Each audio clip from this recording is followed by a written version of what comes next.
Hello, I've been asked to share my testimony with you, and actually I find that quite hard because I'm a lifelong Christian. I was born in the Christian faith. My parents I grew up going to church. I was baptised when I was 6 months old. Never really stopped, so I can't give you a traditional testimony story. But what I can tell you about is the difference my faith's made in my life.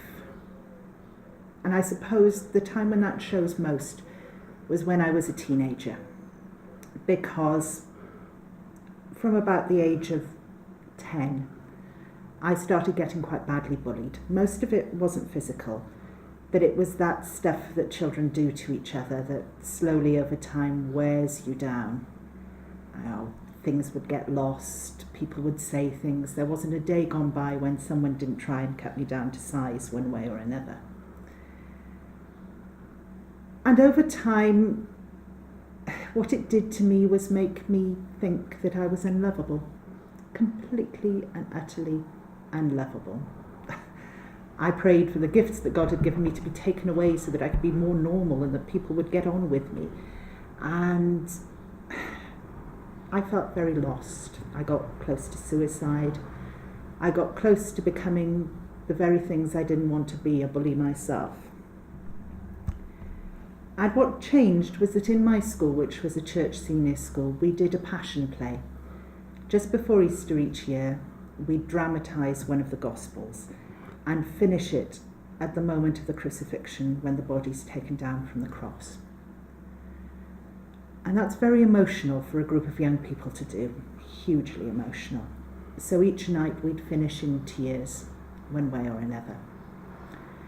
And I remember one of those occasions when we'd finished and we were wrecked.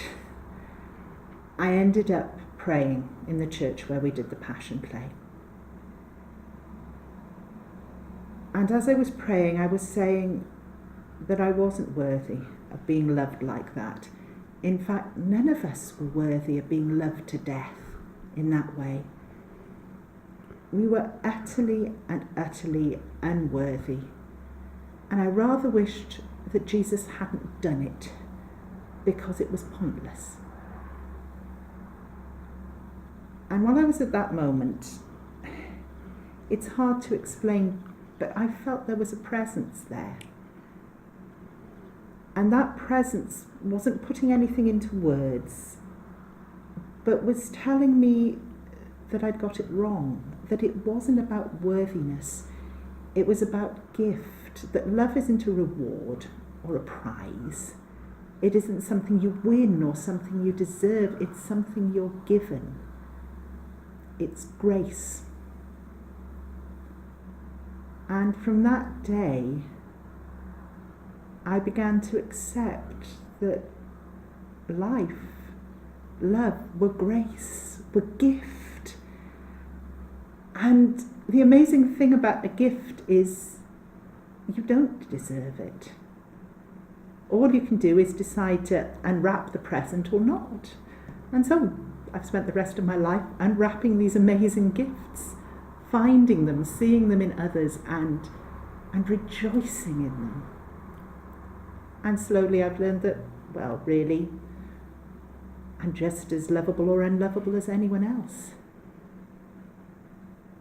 But more than that, I have a God who gives, a God who loves, a God who's grace. And because of that, although I can't give you a typical testimony story, I can say I was lost, but Jesus found me.